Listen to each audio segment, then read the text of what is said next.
Is your Windows Runtime Cryptography API apps not working because of the WinRT Library DLL? I'm Sophie Chen, a Windows support specialist, and I'll help you re-register that library and end the crashes. As we look at the manual steps for WinRT Library, there is also a diagnostic resource for reviewing your overall system health. This is the WinRT Library, the Windows Runtime Cryptography Library. It manages unmanaged WinRT interfaces for cryptographic tasks, allowing modern UWP apps to access the system's core encryption and hashing kernels. Since we've covered what this file is, let's move to the primary fix. Since WinRT Library DLL is a protected OS component, the most reliable fix is to verify your system integrity. Open an elevated command prompt and run sfc/scan now to have Windows detect and restore any damaged system binaries. If you're still seeing the missing file notification, we should attempt to force a synchronization between the software and the OS. A full system restart ensures that no background processes are currently locking the WinRT library file. A fresh boot allows Windows to reinitialize its library map from a clean state. Take a second to bookmark this page, or hit the like button before restarting.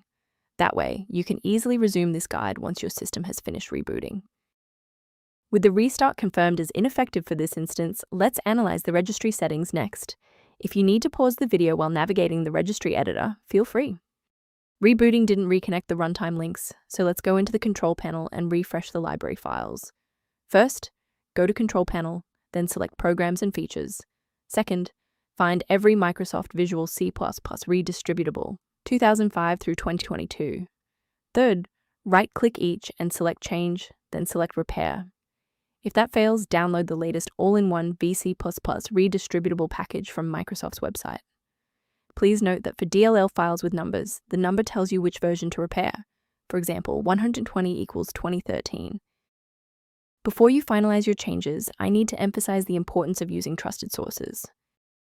Most individual downloads of WinRT Library DLL are not digitally signed, meaning they haven't been verified for safety by the original software developer. Managing these dependencies can be streamlined by using a specialized diagnostic utility to monitor your system state. For users seeking clearer system diagnostics, the link in the description references tools related to managing the WinRT library environment. I hope this walkthrough provided the clarity you needed to fix WinRT library. Please like the video to support the channel and subscribe for more system-level tutorials.